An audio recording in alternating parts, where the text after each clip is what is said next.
Irmãos queridos, um bom dia a todos. Vou pedir que a igreja abra a Bíblia no Evangelho de João, capítulo 7, para a leitura do versículo 37. A partir de agora nós vamos fazer o exame dessa porção nova das Sagradas Escrituras, que nós não, nova, dentro dessa série de pregações sobre o Evangelho de João. Hoje nós vamos entrar num tema completamente diferente dos que abordamos nos últimos domingos. E se os últimos domingos foram difíceis de digerirmos a mensagem, acredito que hoje nós vamos ter uma experiência bastante diferente, mais consoladora. João, capítulo 7, versículo 37. Todo mundo achou?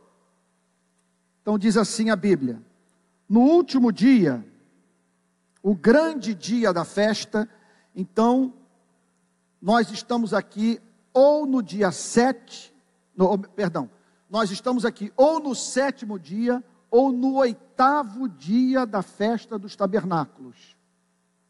Uma das festas mais importantes do calendário judaico.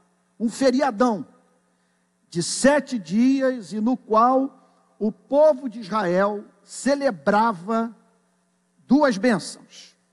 Número 1, a travessia no deserto, quando Deus sobrenaturalmente sustentou seu povo logo após a saída do Egito, fruto dessa obra de libertação levada a cabo pelo grande libertador Moisés. O povo também se reunia nesse período do ano, mês de outubro, para celebrar a última colheita, para expressar gratidão a Deus pela fertilidade da terra e de uma forma toda especial pelo cuidado providencial divino, mediante o qual Deus honrou o trabalho dos agricultores. Eles semearam e contavam com a bênção do derramamento de chuva. Aquilo, portanto, que estava para muito além da sua alçada e que os levava a viver uma vida de completa dependência da misericórdia divina. A eles cabia selecionar as sementes, a eles cabia arar a terra, a eles cabia o trabalho de semeadura e de colheita, mas sem essa chuva que a providência divina mandava do céu, não havia colheita, não havia abundância, não havia fartura, não havia vida. Então eles estavam ali fazendo aquilo que todos nós deveríamos fazer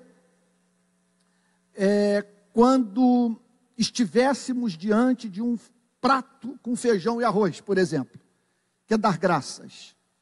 Uma vez que esse sustento diário, o pão cotidiano, é fruto da manifestação da bondade divina. Então, era um período, uma semana de ações de graças. No último dia da festa, levantou-se Jesus e exclamou. No grego, o Senhor Jesus aqui está falando em tom de voz alto. E é interessante observar aqui dois elementos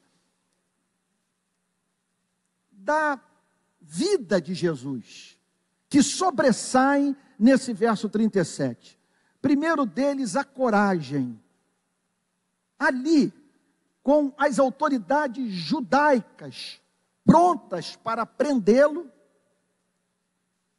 e em seguida matá-lo, nós o encontramos no templo pregando livremente a palavra de Deus. E outra coisa que nos chama a atenção é o seu despreendimento.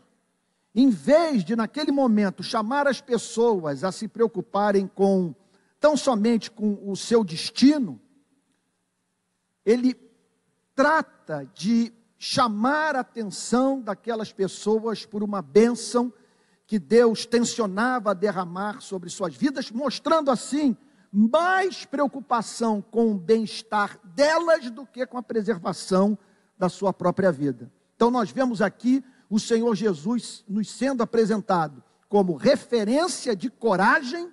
Eu não canso de dizer que a coragem, fazendo minhas as palavras do grande C.S. Lewis, a coragem é virtude central no cristianismo, uma vez que todas as demais dependem dela no momento da prova. Sem coragem, repito, nós só somos honestos, justos, generosos, sob certas circunstâncias. E Jesus aqui demonstra coragem e demonstra despreendimento. Nós o vemos aqui, portanto, atendendo às necessidades das pessoas.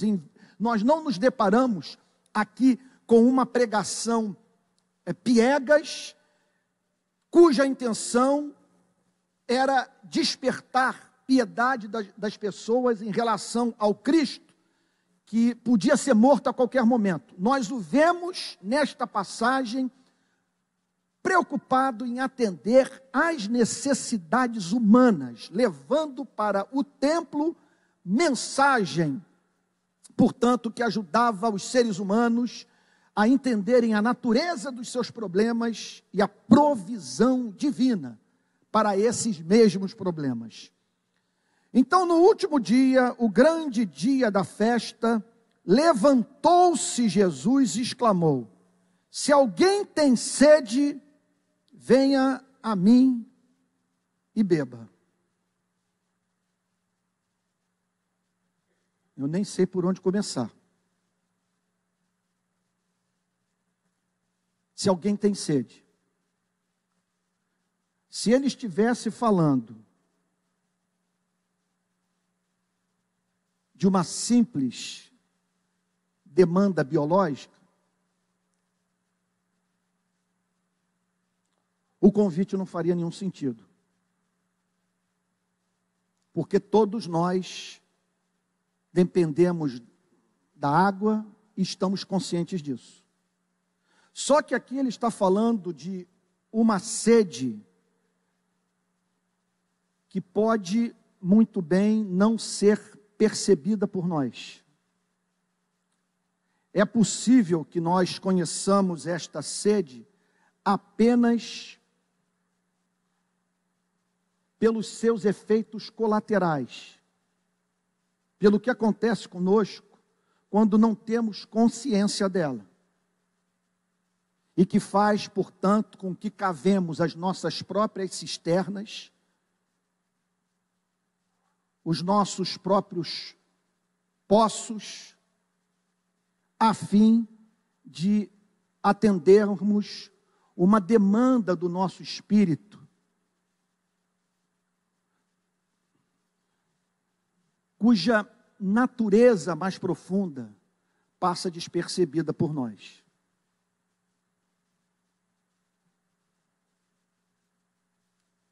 Não sei se há tema mais importante do que esse na vida.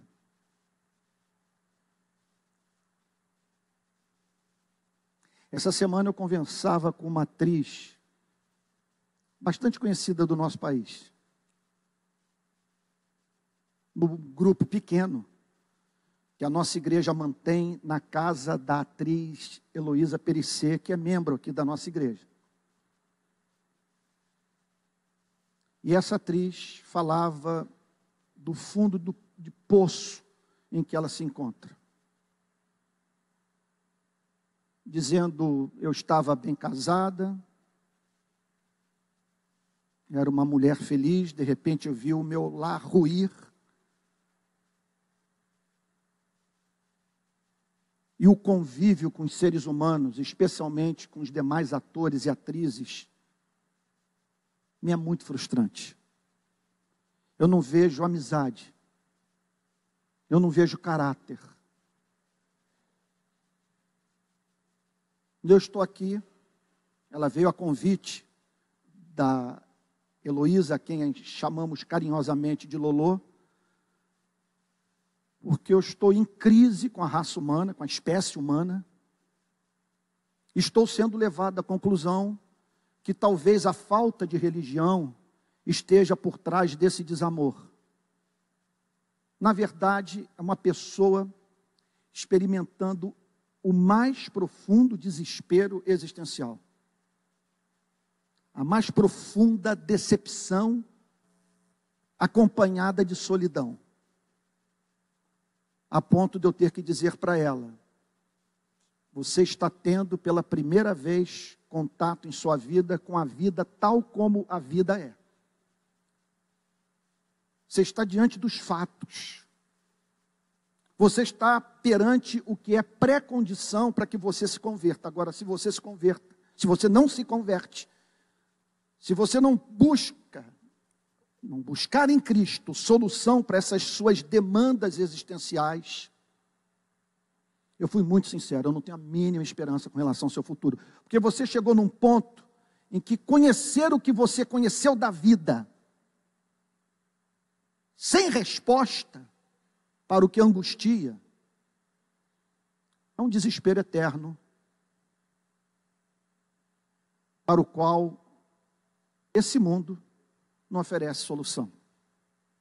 Até mencionei Freud, entre tantas coisas que nós conversamos, dizendo: pegue um homem como Freud. Ele propõe a psicanálise, ele acredita que nós convivemos melhor com os nossos fantasmas existenciais quando os conhecemos. Ele nos chama, portanto, para o contato com a arqueologia do nosso espírito. Partindo do pressuposto que quanto melhor nos conhecemos, melhor lidamos com a vida. Contudo, ele faz a seguinte ressalva: não conte com a psicanálise para prover felicidade. Não é projeto da psicanálise oferecer felicidade aos homens. Por quê? Porque para Freud, a felicidade é um projeto inexequível. O mundo é muito cruel. Vim agora conversando com meu querido filho Mateus e com a Sara, sua namorada, que estão passando o final de semana lá em casa, graças a Deus, momento de ações de graças para todos nós, por conta da saudade. E nós vimos no carro falando sobre isso. Olhe para a vida. Olhe para a vida. O que é guardar desse mundo? As relações de trabalho são completamente absurdas. A maior parte da espécie humana mantém-se dedicada a atividades profissionais desinteressantes, repetitivas, mecânicas, mal remuneradas. Olhem para a nossa condição. Quando o ser humano não tem Deus, ele inevitavelmente tem que encontrar na vida um ponto de coesão para a sua alma, e que lhe sirva de elemento para a construção da sua identidade, algo para o que viver, um ídolo a que adorar. Quando esse ídolo é a profissão, por exemplo, atividade profissional,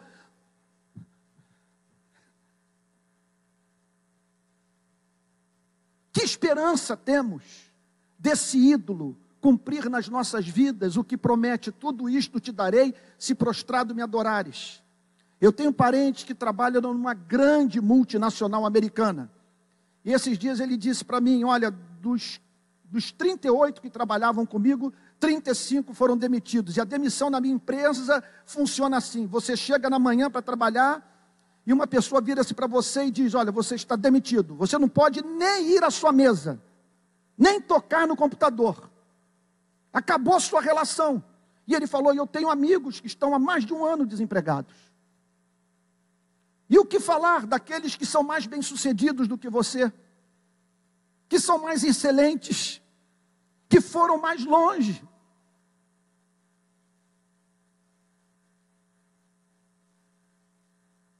E se o ponto de coesão do ser é a beleza física,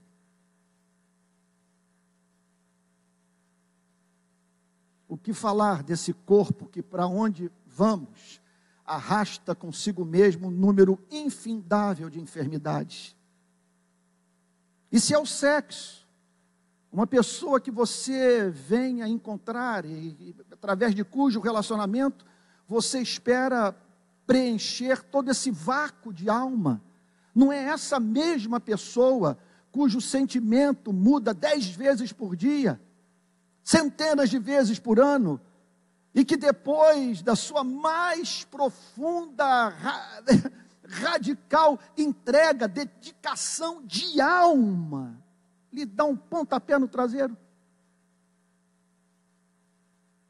E eu dizia para essa atriz,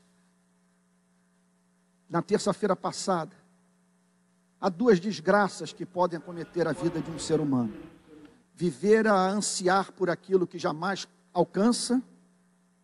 A Bíblia diz, a esperança que se adia faz adoecer o coração, ou então, uma desgraça pior, você conquistar tudo aquilo que na vida um dia sonhou.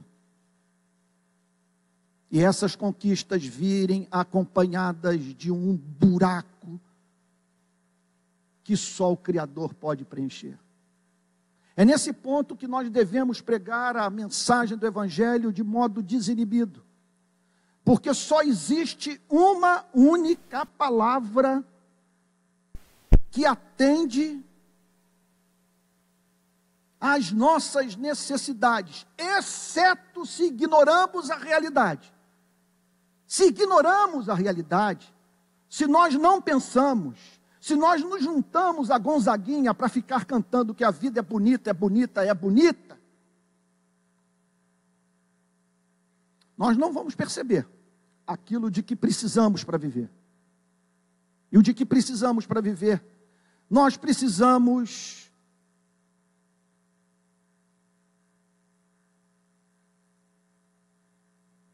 de uma felicidade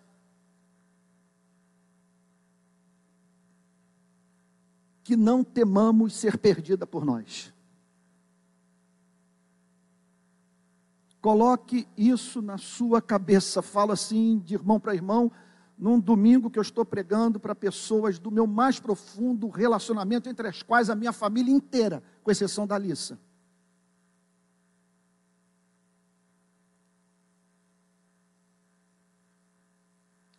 Você e eu precisamos desesperadamente de um ser todo-poderoso que nos ame.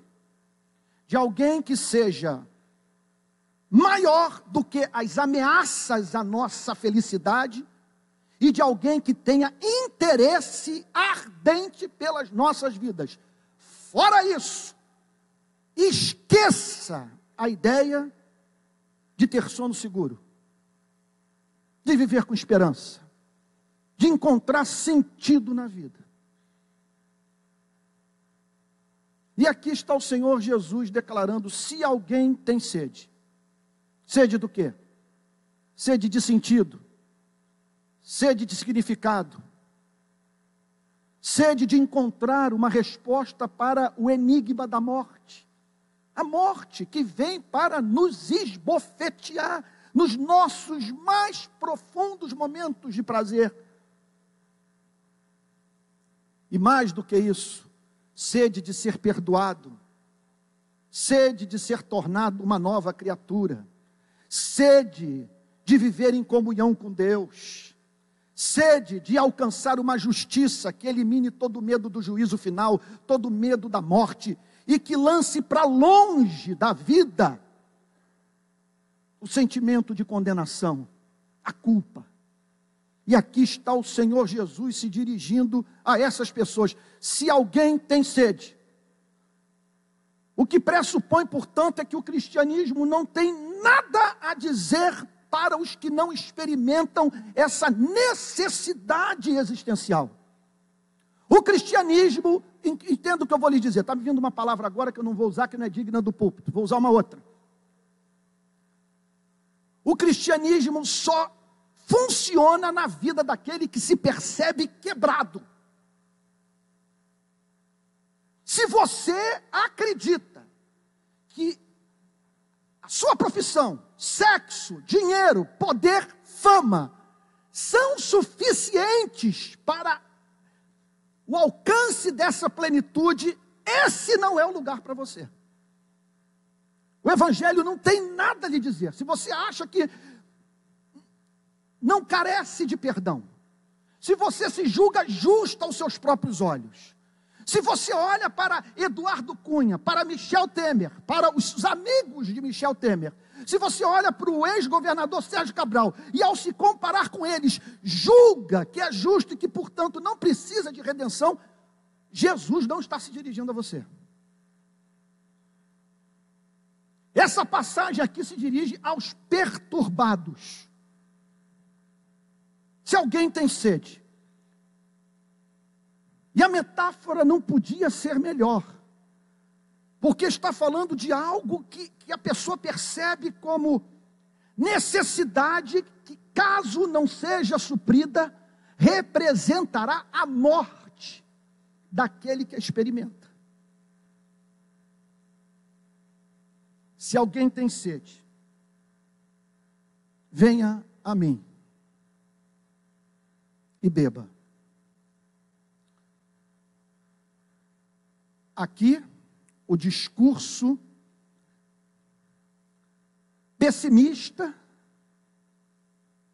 do cristianismo, e nunca se esqueçam que muito antes de Sartre com seu A Náusea, muito antes de Nietzsche com todo o seu ceticismo, muito antes do pânico que um homem como Schopenhauer tentou causar na vida dos seus leitores, muito antes de um homem como o perturbado pensador e escritor francês Albert Camus, muito antes nós encontramos o rei Salomão no livro de Eclesiastes dizendo a seguinte coisa: debaixo do sol tudo é vaidade e correr atrás do vento.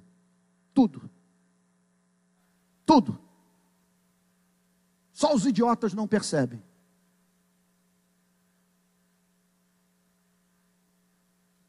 Só que o cristianismo tem algo mais a dizer. O que o cristianismo declara é que esse desejo de nos sentirmos dentro da festa, porque qual é a nossa desgraça? É a festa estar rolando e você se sentir do lado de fora.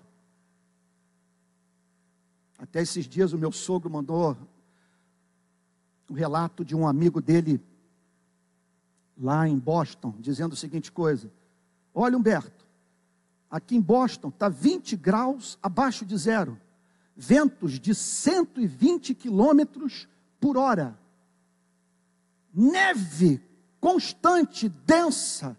Minha sogra só fica olhando pela janela. Se a coisa ficar pior, eu vou ter que pedir para ela entrar dentro de casa.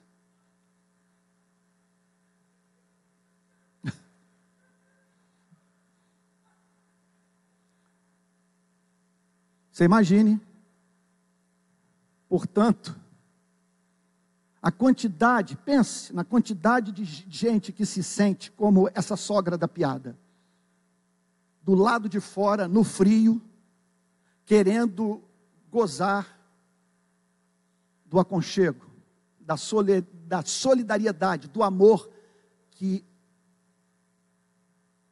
ela só consegue ver do lado de fora, no frio. O que Jesus está dizendo, portanto, é que essa demanda nossa de sentido, de eternidade, de nos sentirmos conectados no universo, de sermos amados, de sermos estimados, de compreendermos que nós não somos um na multidão, mas que somos especiais, que nós valemos mais do que Andrômeda inteira, do que toda a Via Láctea. Que essa demanda existe, porque o próprio Criador, ao nos formar a sua imagem e semelhança, nos criou para que experimentássemos esses desejos, acalentássemos esses sonhos. E isto porque, aqui está a boa nova do Evangelho, e isto porque nós vivemos numa espécie de universo designado para atender todas as demandas do espírito humano, mas veja só, infinitamente mais do que tudo quanto pedimos ou pensamos. O que o Senhor Jesus está dizendo: se alguém tem sede, que tome consciência do fato que há uma solução. Não há pessoa aqui nessa manhã passando por provação para a qual o Evangelho não tenha solução. Não há ninguém aqui num estado de alma tão desesperador, que a graça que há em Jesus Cristo não possa alcançar sua vida e fazer com que esta mesma pessoa, encontre motivo para dançar, para cantar, para celebrar. Então, se alguém tem sede, veja só, não se desespere. É sinal que você está vivo. É sinal que você não perdeu o ser. É sinal que a cultura do mundo ocidental, com toda a sua ênfase em consumo, não o domesticou, não o convenceu. É um sinal que você não é idiota, que você olhou para essa coisa e disse: isso não dá conta dos meus desejos. Então o Senhor Jesus tem uma coisa para lhe dizer: se você tem sede, veja só, não espere encontrar essa felicidade no homem, nem na instituição religiosa, no presbiterianismo. Você não vai encontrar em sexo, em dinheiro e poder. Não vai encontrar nem na Bíblia. Não vai encontrar em teologia. Embora a Bíblia e teologia tenham um valor incalculável, mas o convite é: venha a mim e beba. O que o Senhor Jesus está dizendo é que Ele é a provisão divina para toda e qualquer sorte de perturbação, de angústia, de depressão metafísica. Veja só, eu não estou falando aqui da pessoa que sente falta de sexo e não tem. Eu não estou falando aqui da pessoa que sente falta de dinheiro e que, portanto, não consegue viver uma vida mais digna. Não estou falando aqui para a pessoa que se encontra desempregada. A intenção dessa passagem é se dirigir para os que têm muito sexo, para os que têm muito poder, para os que têm muita visibilidade, para os que têm muito dinheiro e que, contudo, continuam com rombo na alma, que só a presença do próprio Deus pode suprir. Se alguém tem sede, venha a mim. O que significa, portanto, que é um encontro pessoal no tempo e no espaço com a pessoa bendita do Senhor Jesus. E para isso você não precisa desse templo, você não precisa de mim, você não precisa dessa instituição. Aliás, o contato comigo, o contato com essa instituição, o contato com esse templo, podem fazer com que você viva a ilusão de ter encontrado o que ainda não encontrou, porque é possível estar aqui dentro sem ainda ter ido a Jesus Cristo e beber dessa fonte. Venha a mim. Ele está falando isto dentro do templo, cercado de rabinos, de teólogos, de sacerdotes, de membros do sinédrio, da polícia do templo, fariseus, saduceus. Ele diz: vocês estão vendo toda essa festa, vocês estão vendo toda essa liturgia, vocês estão vendo todas essas instituições, toda a produção teológica dessa cidade. Aquilo de que vocês carecem só pode ser encontrado através de uma relação viva, racional, pessoal, apaixonada comigo. Se alguém tem sede, venha a mim.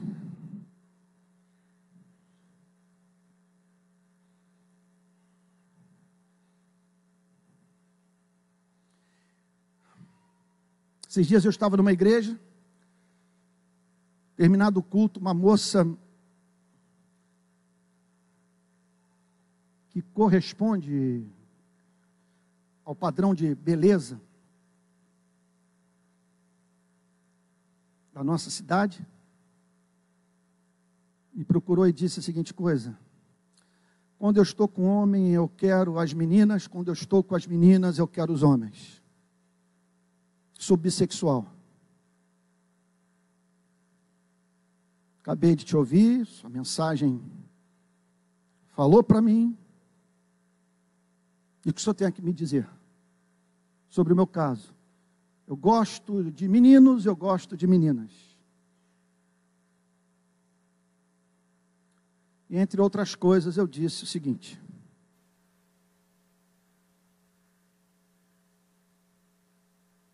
não encare esse problema frontalmente.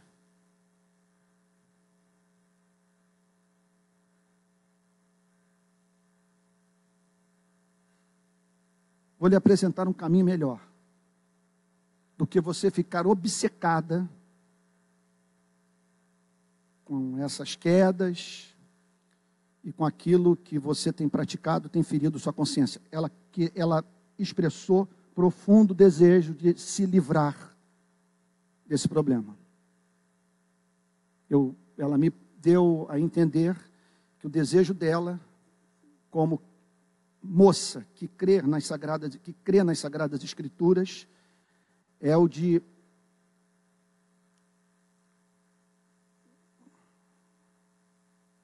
viver uma relação heterossexual, estável, com um homem que pudesse amá-la e a quem ela pudesse amar.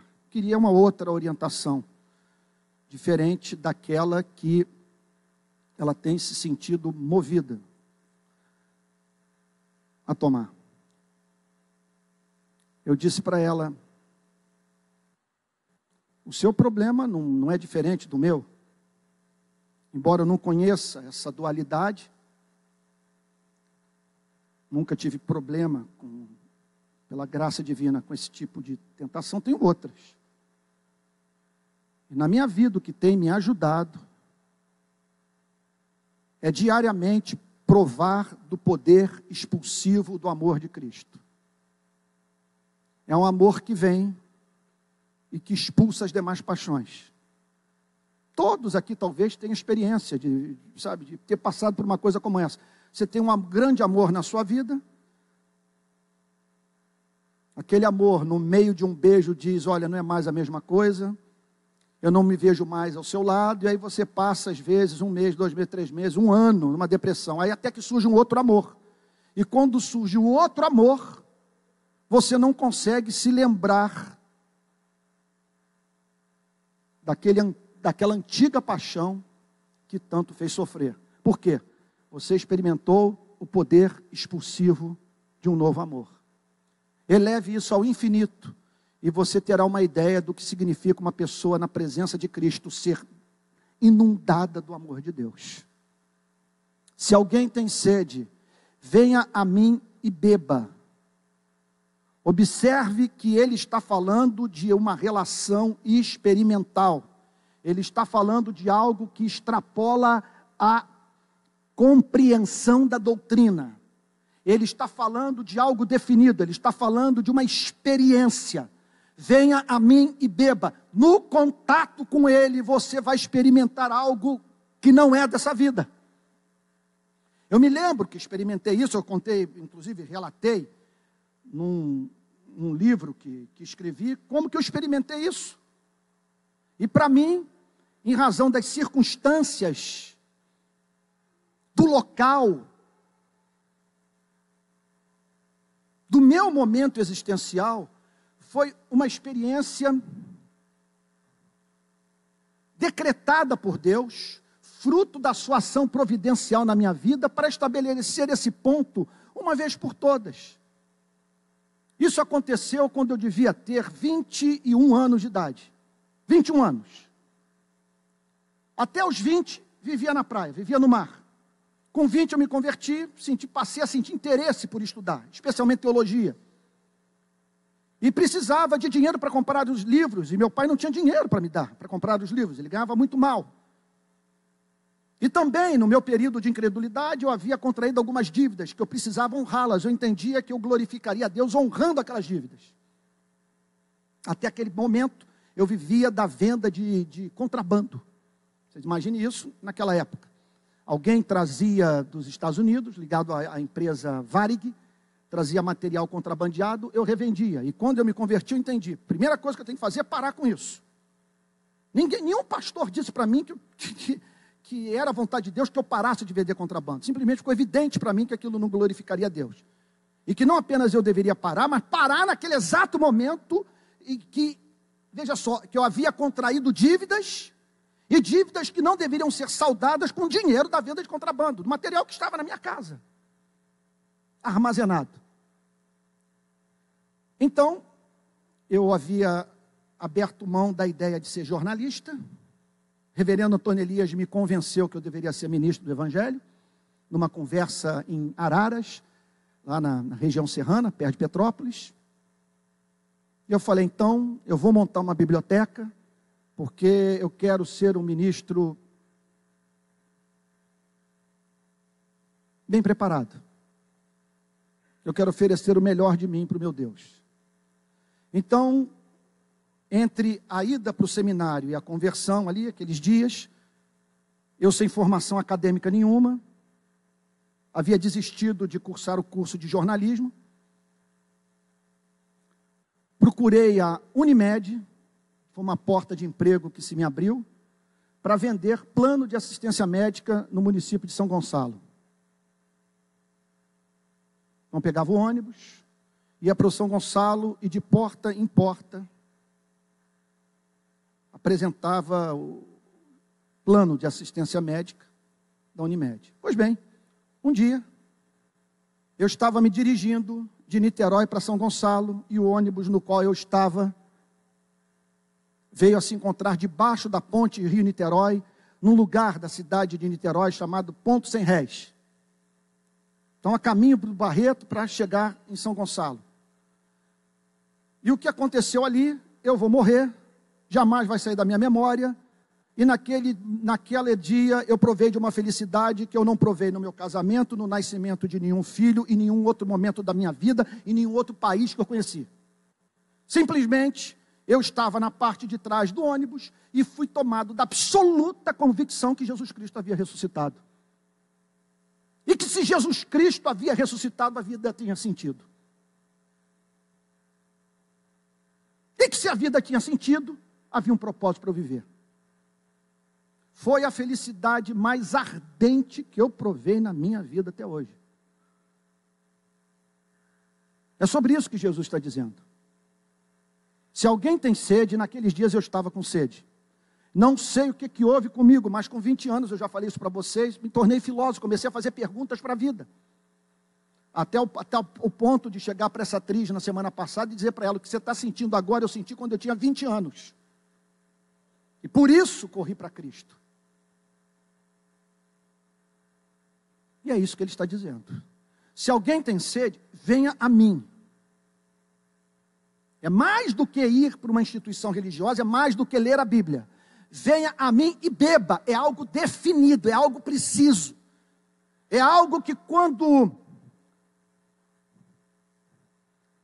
manifesta-se no seu espírito, você pode falar em termos de dia, de mês, de local, de hora. É uma alegria transbordante. É a plenitude. É alguma coisa que não é dessa vida. Eu diria que é algo incircunstancial. É algo que o eleva acima das circunstâncias. É algo que, portanto, o habilita a entender o que o profeta Abacuque disse no seu glorioso livro.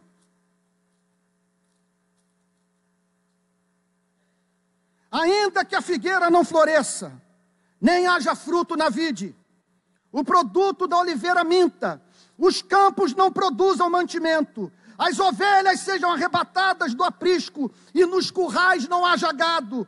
Todavia, eu me alegro no Senhor, exulto no Deus da minha salvação. O Senhor Deus é a minha fortaleza, e faz os meus pés como os da corça, e me faz andar altaneiramente. Foi o que nós vimos na manifestação em Copacabana anteontem. As famílias enlutadas que foram para lá protestar eram evangélicas. Pelo menos duas delas. A família da Maria Eduarda e a família do Benjamin, e a família do Jeremias. Aí abre o ônibus, aquele monte de morador de comunidade. E subitamente vemos a mãe do Jeremias aparecer. Mas aparecer para entoar hinos de louvor, hinos de libertação, para se virar para um dos nossos voluntários e profetizar para ele, falar da obra de Deus em sua vida. E percebe-se que a mãe da Maria Eduarda, Rosilene, só não enlouqueceu porque ela é de Jesus. Eu estou falando de pessoas cujos problemas, uma vez que você os conheça, convencem a você e a mim que nós não temos problemas.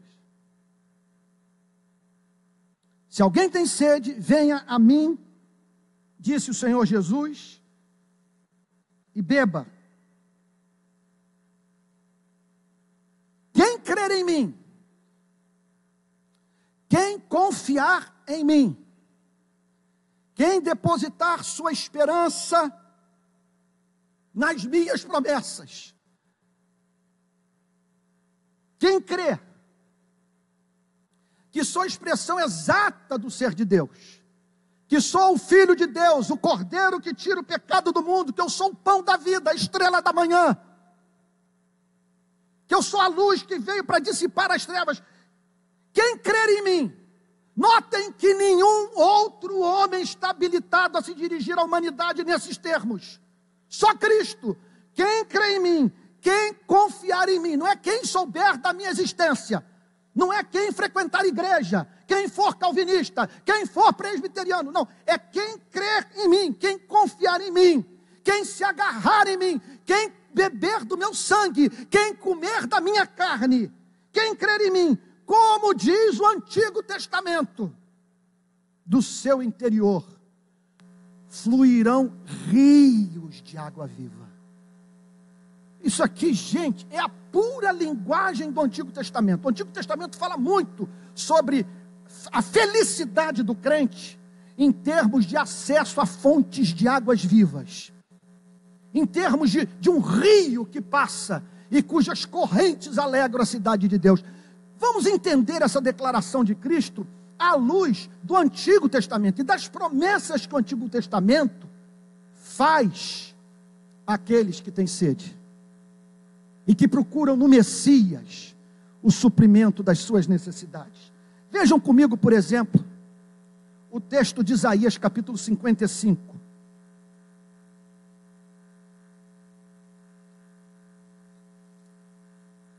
Isaías, capítulo 55. Olha que passagem linda.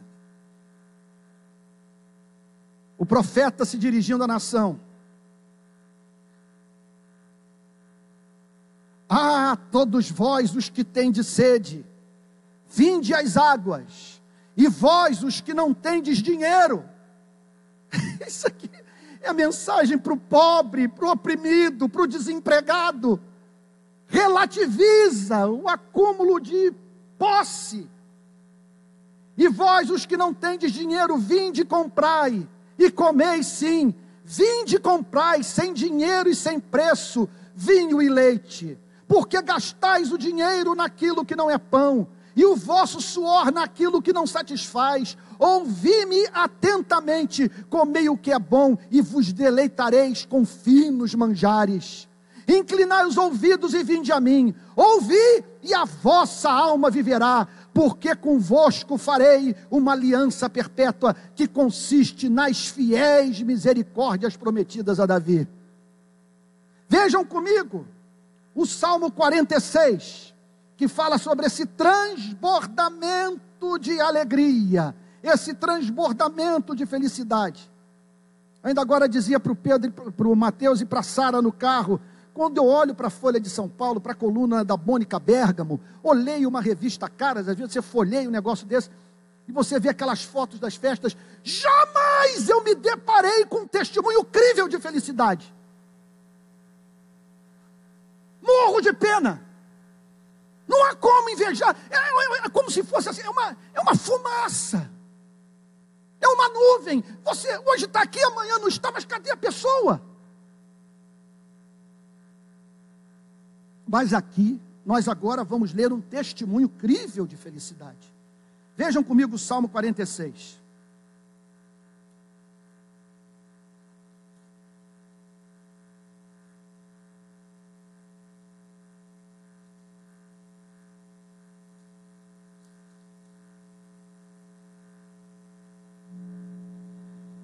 Deus é o nosso refúgio e fortaleza, socorro bem presente nas tribulações. Martin Lloyd Jones passou por 2 guerras mundiais. Primeira guerra, Segunda Guerra. Na Segunda Guerra, Ele era pastor da Westminster Chapel, em Londres. Testemunho dele sobre o que ele viu naqueles dias. É interessante o comportamento dos ímpios, de quem não conhece a Cristo. Vem a guerra, não há mais teatro, não há mais cinema, os bares são fechados. E a pessoa se desespera. E o ser humano percebe-se carente de uma felicidade extramundo que nada nessa vida pode oferecer. Olha o que diz o Salmo 46. Portanto, não temeremos, ainda que a terra se transtorne e os montes se abalem nos seios dos mares, ainda que as águas tumultuem e espumejem e na sua fúria os montes se estremeçam. Olha aí a mensagem de Cristo. Há um rio cujas correntes alegram a cidade de Deus, o santuário das moradas do Altíssimo. Deus está no meio dela, jamais será abalada. Deus ajudará desde antemanhã. Bramam nações, reinos se abalam, Ele faz ouvir a sua voz e a terra se dissolve. O Senhor dos exércitos está conosco, o Deus de Jacó é o nosso refúgio. Aleluia. Outra passagem maravilhosa é Isaías 49, versículo 10. Isaías 49, versículo 10.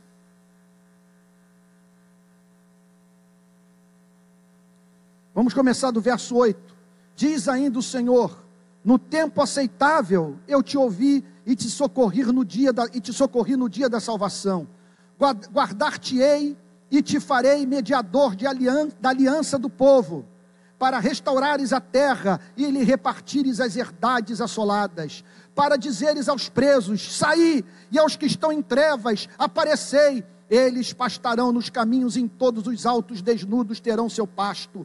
Não terão fome, nem sede, a calma, nem o sol os afligirá, porque o que deles se compadece, os guiará e os conduzirá aos mananciais das águas. Aleluia. Transformarei todos os meus montes em caminhos, e as minhas veredas serão alteadas. Mas talvez a promessa do Antigo Testamento que torne mais claro o ponto é a profecia do profeta Joel. Vejam comigo, por favor.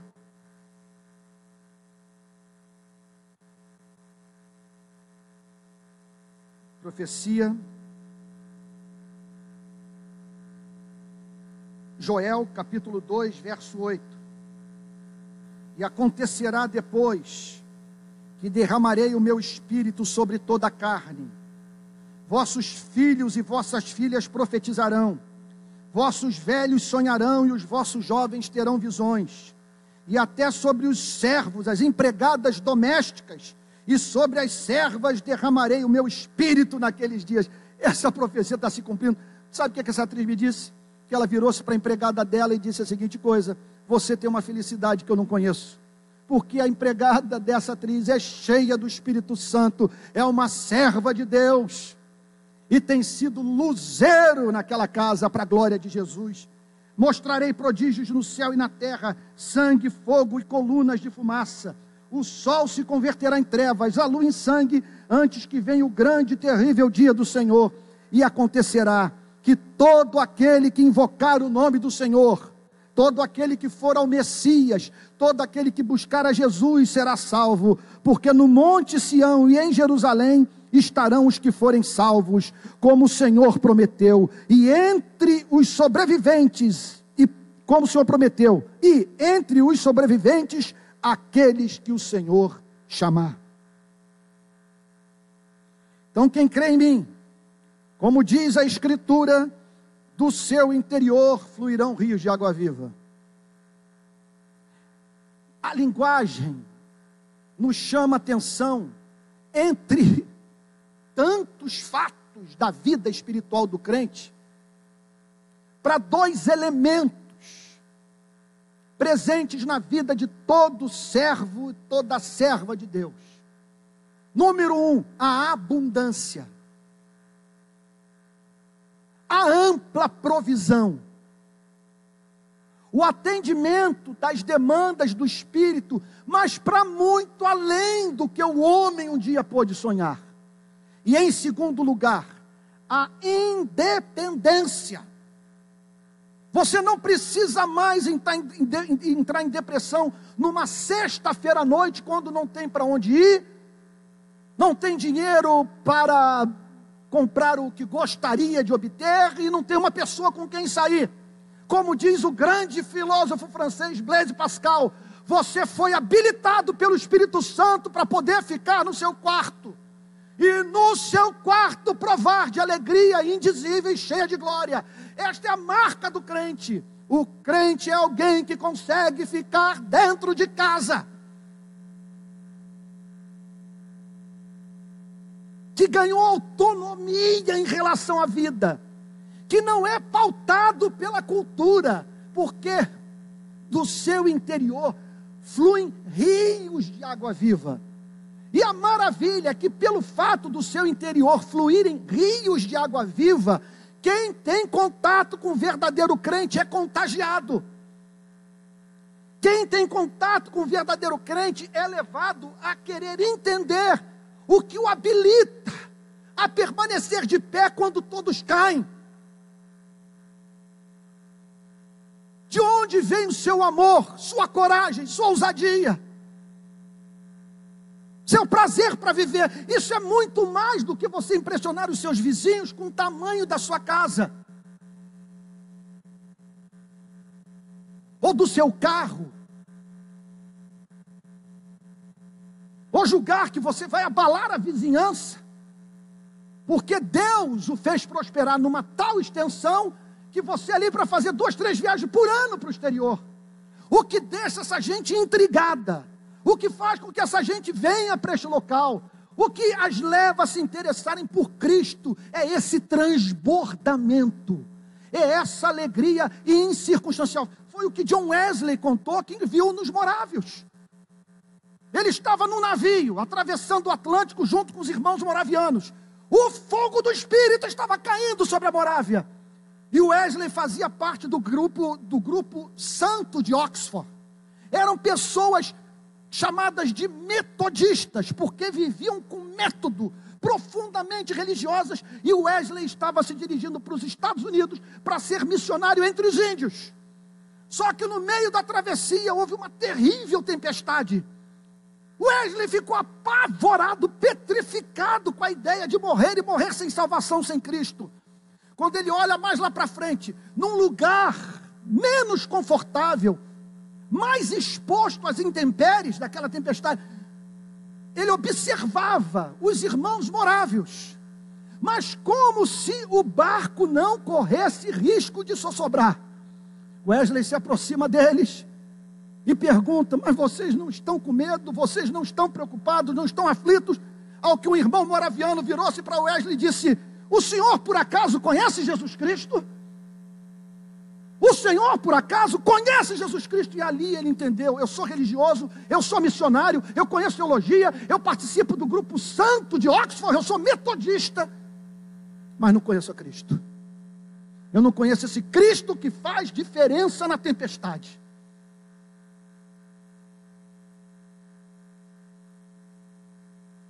Quem crer em mim, como diz a Escritura, do seu interior fluirão rios de água viva.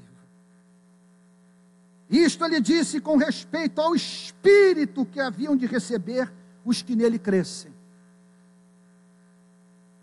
Notem que ele não, veja só, ele não está falando de uma doutrina que vai entrar na sua mente e que vai regular a sua vida mental. Eu concordo com o psiquiatra argentino Carlos Hernandes, psiquiatra. Ele diz a seguinte coisa: a leitura regular da Bíblia, você pegar a Bíblia e ler diariamente, regularmente, palavras do doutor Carlos Hernandes, psiquiatra argentino, ela reestrutura o funcionamento da mente humana. Ela arruma a cabeça. Eu vou lhe dizer por quê. Lido com isso há 35 anos. Há 35 anos esse livro tem sido meu alimento. Porque a leitura da Bíblia me predispõe minha mente a acreditar em milagre, em providência. A leitura das Sagradas Escrituras me faz olhar, me faz lançar um olhar otimista, mas um otimismo baseado no realismo da palavra de Deus em relação à vida. E aqui, portanto, ele declara, ele disse isso com respeito ao Espírito. É mais do que conhecer doutrina, é uma pessoa, é uma experiência viva, é um ser todo-poderoso, doce, santo, o animando, o fortalecendo, iluminando sua mente, aquecendo seu coração, o ajudando a entender esse livro e fazendo também com que os versículos da Bíblia pulem para dentro do seu coração. Espírito Santo. Isso ele disse com respeito ao Espírito que haviam de receber os que nele crescem. Então, observem uma coisa. Você que é membro de uma igreja que põe tanta ênfase em teologia, cristianismo é mais do que compreensão da doutrina. Cristianismo é fogo pentecostal, é o poder do Espírito Santo, é a vida de Deus na alma. Cristianismo é línguas de fogo. Cristianismo é a presença viva de Cristo em sua vida. Cristianismo, portanto, é o consolador, o animando, fazendo com que você levante a cabeça e volte a viver para a glória de Deus. Cristianismo é o Espírito Santo batizando, o selando, o renovando e não permitindo que você perca o ser, seja na riqueza, seja na pobreza, seja no anonimato, seja na fama, porque tudo posso naquele que me fortalece. Aleluia. Isto ele disse com respeito ao Espírito que haviam de receber os que nele crescem. Pois o Espírito, aqui eu termino, último versículo, pois o Espírito até aquele momento não fora dado, porque Jesus não havia ainda sido glorificado. Era necessário, portanto, que ele fosse assunto aos céus, era necessário que ele cumprisse a sua obra vicária, substitutiva, era necessário a Páscoa, era necessário que ele desse sua vida por nós, era necessário que ele nos santificasse, era necessário que ele comprasse essa bênção pelo seu sangue, para você e para mim. Não que o Espírito Santo não atuasse no Antigo Testamento, não que o Espírito Santo não atuasse na vida dos discípulos, dos 12, o Espírito Santo atuava em seus corações, mas depois da vinda de Cristo, o Espírito Santo passaria a habitar de uma forma definitiva, a fazer morada, fazer habitação e testificar com o nosso espírito que somos filhos de Deus. Ele está dizendo que, portanto, quem nele crer será visitado pelo Espírito Santo, pois o Espírito até aquele momento não fora dado, porque Jesus não havia ainda sido glorificado. Vamos ver então quando essa profecia se cumpriu. Abram em Atos capítulo 2. Meu Deus, que texto, que passagem gloriosa. Atos capítulo 2.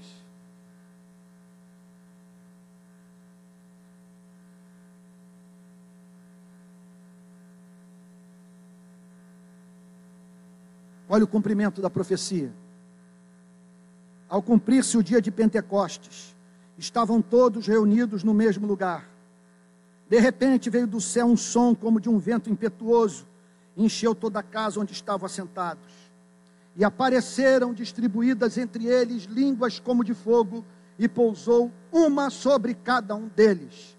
Todos ficaram cheios do Espírito Santo e passaram a falar em outras línguas, segundo o Espírito lhes concedia que falassem. Vejam o efeito do que ocorreu na vida daquelas pessoas. Verso 42. E perseveravam na doutrina dos apóstolos e na comunhão, no partir do pão e nas orações. Em cada alma havia temor, e muitos prodígios e sinais eram feitos por intermédio dos apóstolos. Todos os que creram estavam juntos e tinham tudo em comum. Vendiam as suas propriedades e bens, distribuindo o produto entre todos à medida que alguém tinha necessidade. diariamente perseveravam unânimes no templo, partiam o pão de casa em casa e tomavam suas refeições com alegria e singeleza de coração, louvando a Deus e contando com a simpatia de todo o povo. Enquanto isso, acrescentava-lhes o Senhor dia a dia os que iam sendo salvos. Vejam ainda comigo, Atos capítulo 4.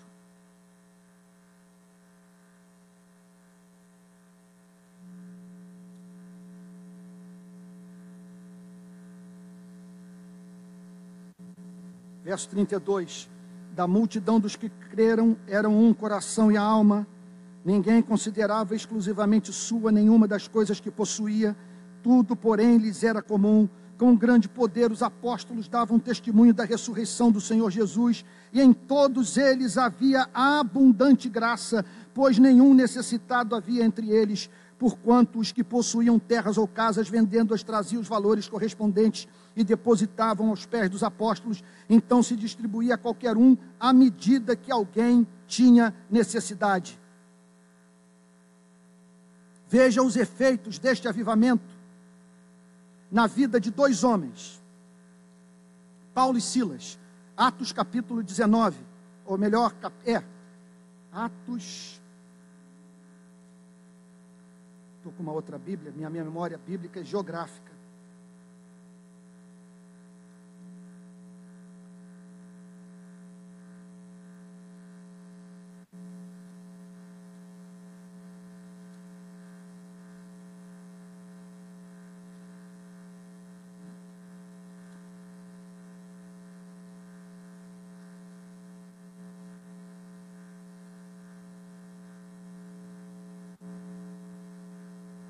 É o texto da pregação para o carcereiro de Filipos, Atos dos Apóstolos, capítulo 16, não é?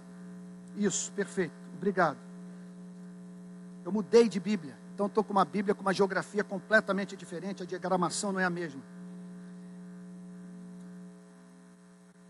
Atos 16, 19. Vendo os seus senhores que se lhes desfizera a esperança de lucro, agarrando em Paulo e Silas, os arrastaram para a praça à presença das autoridades. E levando-os aos pretores, disseram: estes homens, sendo judeus, perturbam a nossa cidade, propagando costumes que não podemos receber nem praticar, porque somos romanos. Levantou-se a multidão unida contra eles, e os pretores, rasgando-lhes as vestes, mandaram açoitá-los com varas. E depois de lhes darem muitos açoites, os lançaram no cárcere, ordenando ao carcereiro que os guardasse com toda a segurança. Este, recebendo tal ordem, levou-os para o cárcere interior e lhes prendeu os pés no tronco. Por volta da meia-noite, Paulo e Silas oravam e cantavam louvores a Deus, e os demais companheiros de prisão escutavam. É isso que o Senhor Jesus promete para você e para mim. Se alguém tem sede, venha a mim e beba. É uma experiência definida. Repito, é a vida de Deus na alma.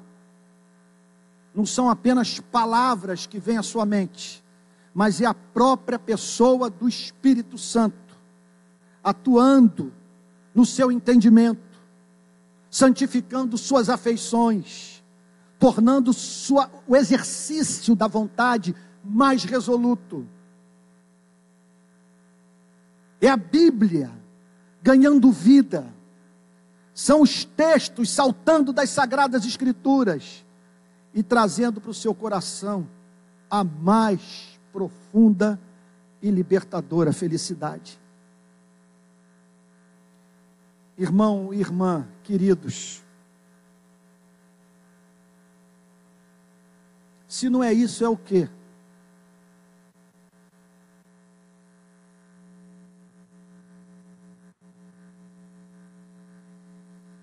Que nos conheçamos, que saibamos onde encontrar o suprimento, que corramos para Cristo e que não nos sintamos satisfeitos por tão somente frequentarmos igreja dominicalmente.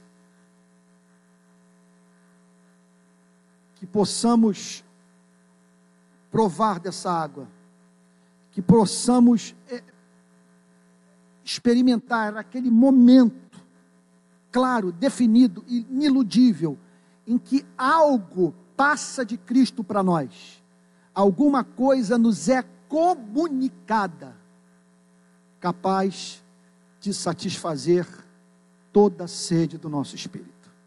Vamos ter um momento de oração e falar com Deus, nos colocando de pé.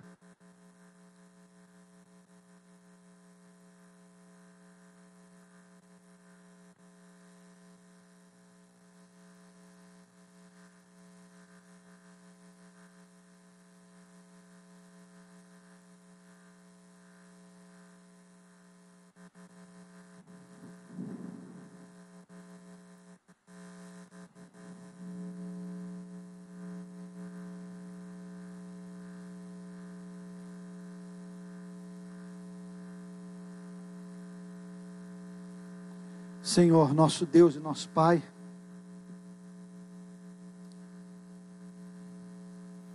aqui nos encontramos atravessando um autêntico deserto, um mundo que não foi designado para nossa felicidade, em razão daquilo que nele aconteceu.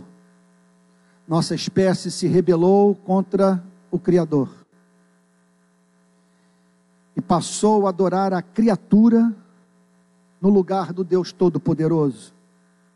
Como consequência disso, a natureza se rebelou contra a espécie humana, tornamo-nos inimigos uns dos outros e passamos a viver em estado de perene desassossego, procurando em sexo, dinheiro, poder, fama, visibilidade, performance, expressão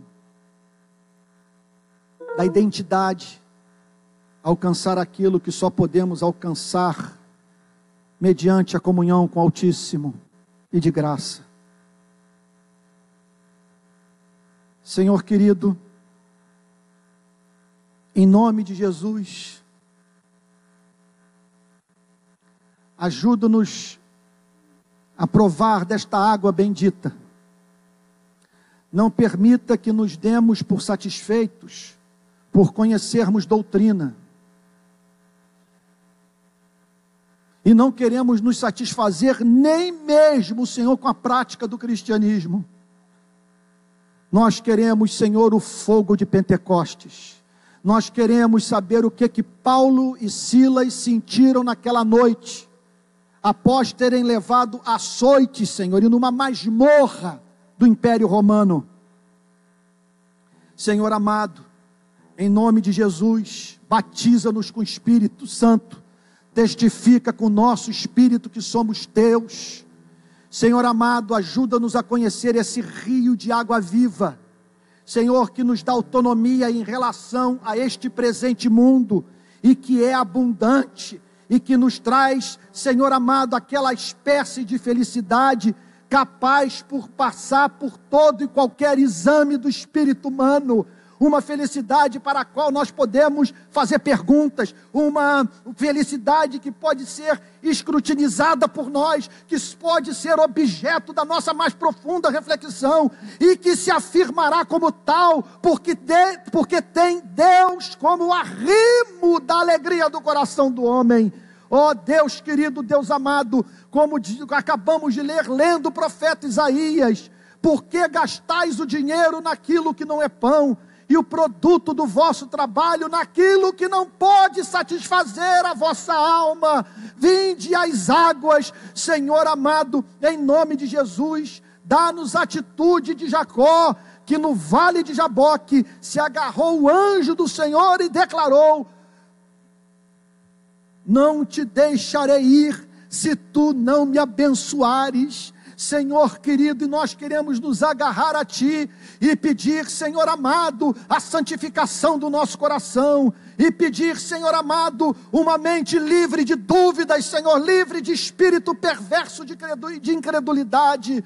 Nós queremos, Senhor, uma mente iluminada pelo Espírito, queremos um coração santo, queremos, Senhor amado, praticar o cristianismo de modo espontâneo, movidos por amor, por alegria, por gratidão. Senhor amado, nós queremos que nossa vida em tudo o faça sorrir. Ó Deus de toda graça, bondade e misericórdia, Senhor Deus bendito, dá-nos este derramamento. Senhor amado, derrama dessa chuva copiosa, Senhor. Nós carecemos dela, os dias são difíceis, Senhor. Ó Deus amado, país em crise, conflito entre as nações, Senhor. Nos sentimos no vale da sombra da morte, não temos mais para onde correr, não temos mais ao que ou a quem procurar, exceto o Senhor Jesus. Jesus, Filho de Davi, tem misericórdia de nós. Nós aprendemos nesta manhã que nós não precisamos apenas de palavras. A doutrina é essencial, a doutrina é o fundamento, a doutrina é que nos ajuda a avaliar se a experiência é autêntica ou não. Mas, Senhor amado, a letra mata, é o Espírito que vivifica. Então nós pedimos a Ti, Senhor, saca-nos desta vidinha, Senhor. Nós não queremos mais viver arrastados por aí, péssimas apresentações do Evangelho, Senhor. Nós queremos mostrar para a humanidade a diferença que Jesus Cristo faz em nós, na família, no trabalho, nas afeições, Senhor, no brilho nos olhos, Senhor, da capacidade de perseverarmos em meio às lutas. Senhor, chega o tempo já desperdiçado, Senhor. Há quantos anos Tu tens batido a porta do coração de tantos que aqui se encontram e que têm desperdiçado os seus melhores anos de vida, porque em vez de ouvirem a voz doce do Salvador, estão ouvindo o mundo, estão ouvindo o diabo, estão ouvindo esses ídolos que prometem o que não podem cumprir. Mas, Senhor, hoje nós queremos recuperar o bom senso. Senhor, hoje nós queremos nos voltar para a luz e correr para o nosso Salvador e pedir, Senhor, sela-nos com Teu Espírito, dá-nos segurança de salvação, habilita-nos a dizer: eu sou do meu amado e o meu amado é meu. Dá-nos a certeza do perdão de pecados, Senhor. Dá-nos a convicção da nossa participação na glória dos eleitos. Senhor amado, testifica com o nosso espírito, mas numa tal extensão que não temamos o juízo final, Senhor. Torna-nos certos que naquele dia ouviremos da boca do Salvador: vinde benditos do meu Pai para o reino que vos tenho preparado. Ó Senhor amado, Deus querido, nós sabemos que o Evangelho não nos chama para nos tornarmos monges. O Evangelho não nos convida para nós nos distanciarmos do mundo, de maneira que esta alegria pode ser celebrada, sim, na praia, no exercício da atividade profissional, fazendo amor, escrevendo, lendo, servindo o Senhor, ó Deus amado. Mas nós sabemos também que esta alegria nos habilita a experimentar, Senhor, desta felicidade celestial na nossa casa, de maneira, Senhor, que ganhamos autonomia em relação à vida, Senhor. Ó Deus querido, Deus amado, afasta das nossas vidas tudo que entristece o Espírito Santo, espírito de amargura, de ódio, Senhor. Ó Deus amado, indisciplina. Ó Deus amado, o ato de nos assentarmos na roda dos escarnecedores, não para livrá-los do pecado em que se encontram, mas porque temos prazer no que eles dizem, Senhor. Nós não queremos isso mais. Nós não queremos mais estar em locais onde sabemos que não vamos encontrar Jesus. Nós não queremos abafar a voz do Espírito Santo. Ó Senhor, aqui está a Tua palavra, é a única saída. Se alguém tem sede, se alguém tem sede,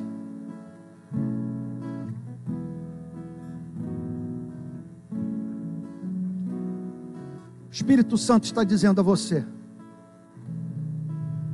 abre bem a tua boca, meu servo, minha serva,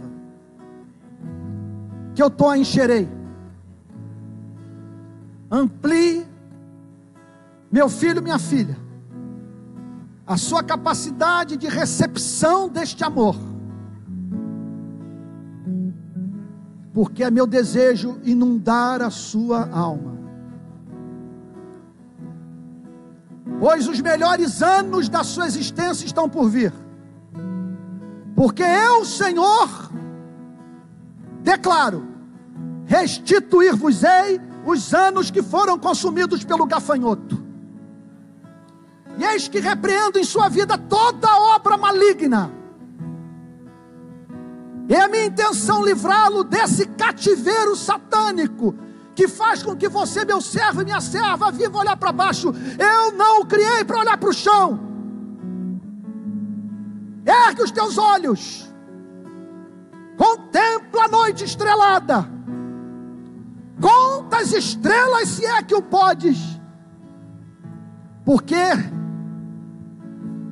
tal é a quantidade de bênção que vou derramar sobre sua vida, para a glória do meu nome.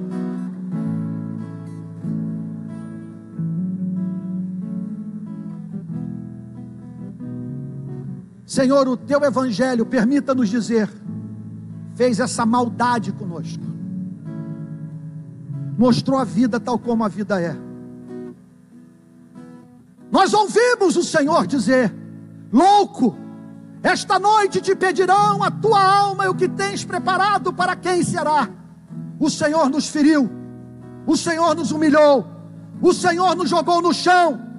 Bendita humilhação, bendita perturbação, bendita ferida, porque hoje nós aqui estamos em absoluta dependência da tua misericórdia, nos despidos de ilusões, Senhor. Não esperamos mais nada deste século.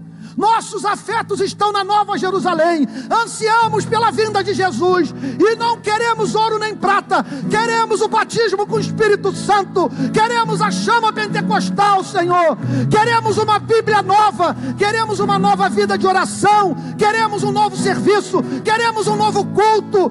Senhor amado, em nome de Jesus, salva-nos da religião, Senhor.